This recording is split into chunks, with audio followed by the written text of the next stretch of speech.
થોડા દિવસ પહેલાં ગોલ્ડી સોલારના કામદારો કેટલાક લોકો મારે ત્યાં રજૂઆત કરવા માટે મને મળવા આવ્યા હતા અને એમણે 10 જેટલા મુદ્દાઓનું મને આવેદનપત્ર આપ્યું હતું અને કીધું હતું કે આટલી જગ્યાએ અમને ભેદભાવ થાય છે, અસમાનતા થાય છે, તમે રૂબરૂ આવો અને એનું નિરાકરણ અમને કરી આપો. ત્યારે આજે અમે ગોલ્ડી સોલાર જે પ્રાઇવેટ લિમિટેડ કંપની છે ત્યાં આવ્યા છે. તો અહીંયા આવીને જોયું તો 6 દિવસથી કેટલાક કામદારો હડતાલ પર છે, જેમાં 850 જેટલા કામદારો હડતાલ પર છે. ત્યારે અમે એમના મેનેજમેન્ટ સાથે એના યોગ્ય નિરાકરણ માટે પ્રયાસો કરી રહ્યા છે.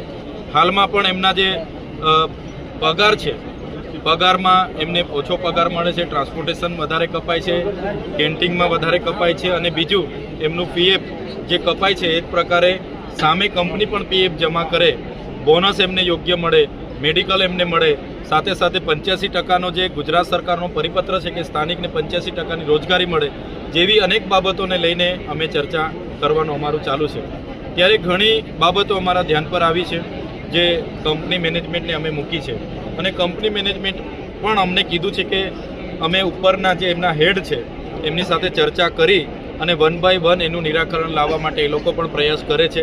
સાથે અહીંના યુવાનોને પણ અમે અપીલ કરી છે બધા વ્યવસ્થા જાળવે અને જે પણ કંપની મેનેજમેન્ટ પર એમની જે માંગો છે, લગભગ તો એમણે 7-8 જેટલી માંગો સ્વીકારી લીધી છે. 2 માંગોને લઈને થોડી મૂંઝવણ છે. એક તો પીએફને લઈને છે અને એક પગાર વધારાને લઈને છે.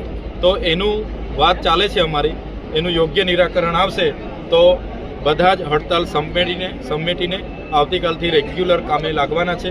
અને હડતાલ કદાચ નહીં સમેટાય તો એમના યુનિયનના આગેવાનો છે, બધા અમે સાથે રહીને આવનારો કાર્યક્રમ, આવનારી રણનીતિ કઈ રીતની હશે તે અમે નક્કી કરીશું.